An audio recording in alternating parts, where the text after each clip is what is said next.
warahmatullahi wabarakatuh. Salam sejahtera, salam sehat, dan salam olahraga.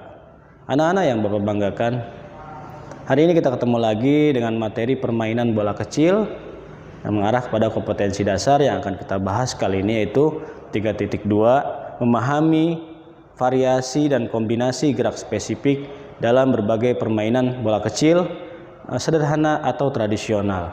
Yang selanjutnya 4.2 yang akan kita bahas adalah mempraktikkan variasi dan kombinasi gerak spesifik dalam berbagai permainan bola kecil sederhana atau tradisional. Itu yang akan kita bahas. Nah, apa sih bola kecil yang akan kita bahas pada kesempatan kali ini? Pada kesempatan kali ini, olahraga permainan bola kecil yang akan kita bahas adalah olahraga tenis meja. Nih, tenis meja. Tahu, anak-anak yang sudah tahu tentang olahraga tenis meja? Tenis meja merupakan salah satu olahraga yang menggunakan bola kecil. Dalam perjalanannya pun, olahraga tenis meja ini sungguh banyak digemari oleh banyak orang. Sebab olahraga tenis meja sangatlah unik dan begitu menyenangkan.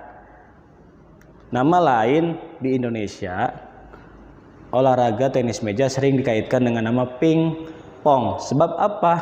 Ketika kita memukul, tang, ping, dibalik lagi dengan pukulan-pukulan oleh dari teman kita, pong, ping, pong, ping, pong. Nah, akhirnya olahraga ini menimbulkan sebuah efek kesenangan bagi si orang yang melakukannya. Nah, di Indonesia sendiri dalam sejarahnya olahraga tenis meja masuk pada tahun 1930. Nah, pada saat itu mungkin yang memainkannya masih orang-orang Belanda, belum orang-orang Indonesia secara seutuhnya. Karena di masa itu memang terjadi dalam masa penjajahan oleh Belanda terhadap negara Indonesia. Untuk menunjang proses permainan daripada tenis meja, maka ada beberapa kriteria atau kategori yang harus dipenuhi sehingga permainan tenis meja ini bisa berjalan dengan semestinya, baik secara sederhana maupun secara profesional. Nah, alangkah baiknya kita bahas bersama-sama di sini. Untuk secara yang akan kita bahas adalah bagaimana sih permainan bola tenis meja ini bisa berjalan atau bisa dilakukan. Perlengkapan apa saja yang harus diadakan atau dibutuhkan untuk melakukan sebuah kegiatan permainan tenis meja. Yang pertama, tentu kita membutuhkan sebuah bat. Bat ini kita gunakan untuk memukul bola, untuk memukul bola. Sehingga kalau ada bola tapi tidak ada bat, bagaimana cara memainkannya? Nah, itu bisa dimodifikasi dengan yang lainnya. Tapi kalau ada bat tidak ada bola, nah bagaimana juga? Nah, ini adalah salah satu keduanya saling keterkaitan dan saling membutuhkan. Setelah ada bat, ada bola, maka yang kita butuhkan adalah apa? Sesuai dengan namanya adalah tenis meja. Maka kita membutuhkan meja. Untuk apa? Untuk proses permainannya. Untuk proses permainan tenis meja tersebut.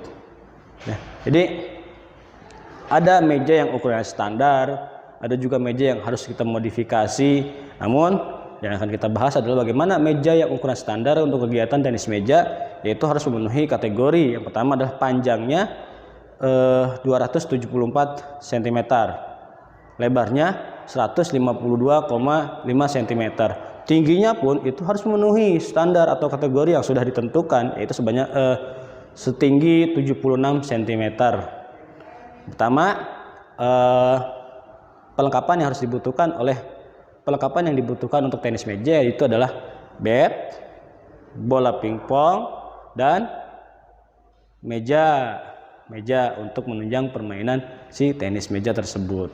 Nah, setelah tadi kita berbicara tentang perlengkapan yang kita butuhkan untuk menunjang proses permainan tenis meja dan pembelajaran kali ini, maka permainan tenis meja tidak akan bisa berjalan kalau kita yang melakukan atau sesuatu yang jadikan objek untuk melakukan permainan tersebut tidak memiliki teknik-teknik dasar untuk menunjang proses permainan tersebut.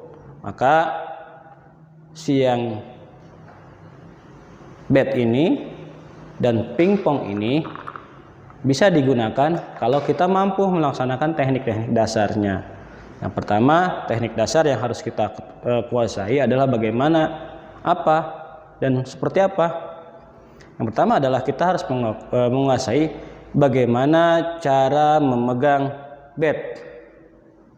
Cara memegang bat terbagi menjadi 3. Yang pertama adalah shake hand grip. Untuk lebih jelasnya, kalian bisa melihat gambar yang ada di samping Bapak.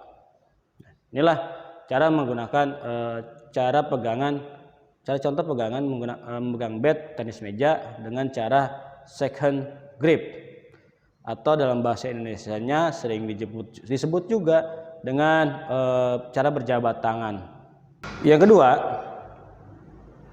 teknik cara memegang bat yang harus dikuasai adalah dengan cara penhole grip seperti ini. Kalau kurang jelas, kalian boleh menyimak di gambar yang Bapak tayangkan di samping video di samping Bapak. Ya. Kenapa dinamakan dengan penhole grip? Karena proses atau cara memegangnya hampir mirip dengan cara kita memegang ball pen. Ya. Ini yang kedua. Yang ketiga, cara memegang bat yang ketiga adalah similar grip, atau juga dikenal dengan American grip. Teknik ini teknik menggunakan bat yang diambil dari teknik shake hand grip. Ya, sedikit hampir mirip. Ini similar grip. Ya. Selanjutnya kita akan membahas tentang bagaimana posisi kaki ketika si permainan tenis meja ini berlangsung. Ya, ada berbagai macam variasi posisi kaki ketika permainan berjalan untuk permainan tenis meja, atau yang disebut dengan nama lainnya adalah footwork, posisi kaki. Yang pertama terbagi menjadi 2. Yang pertama adalah square stand, posisi kaki di mana posisi kaki kita tepat berada di depan meja di tenis meja tersebut. Dalam posisi ini kita bisa melakukan berbagai macam pukulan, baik forehand, backhand, itu bisa kita lakukan. Yang kedua adalah side stand. Nah, dalam pukulan ini, dalam posisi kaki ini, posisi badan kita lebih mengarah ke samping, baik samping kanan maupun samping kiri. Dan jenis pukulan dalam posisi ini lebih banyak menggunakan pukulan-pukulan forehand. Mengenai berbagai macam pukulan untuk kelancaran dari permainan tenis meja, maka kita harus menguasai berbagai macam pukulan. Yang pertama yang harus kita kuasai adalah pukulan forehand. Yang kedua, backhand. Yang ketiga, service. Yang keempat adalah smash. Mulai. Nah, dalam sebuah permainan tentu haruslah memiliki sebuah peraturan tertentu yang harus mengikat sehingga permainan itu bisa berjalan dengan baik dan lancar. Kalau tidak ada peraturan, maka dalam sebuah permainan terjadi sebuah kekacauan hingga akhirnya permainan bisa menimbulkan sebuah konflik, bukan lagi menjadi sebuah kesenangan inti daripada tujuan dari sebuah permainan olahraga yang kita lakukan.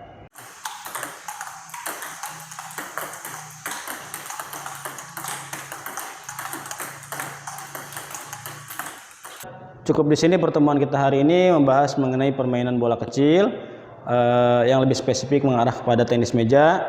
Ke depan mudah-mudahan setelah melihat video pembelajaran ini, anak-anak bisa menambah wawasan kalian, bisa menambah pengetahuan kalian, dan selanjutnya ada titik di mana kalian ingin secara lebih dalam mengetahui apa sih tenis meja, bagaimana sih melakukannya, kenapa sih olahraga ini menjadi sebuah olahraga yang menarik.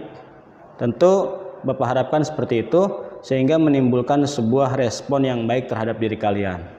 Terima kasih, sampai jumpa. Assalamualaikum warahmatullahi wabarakatuh. Salam olahraga.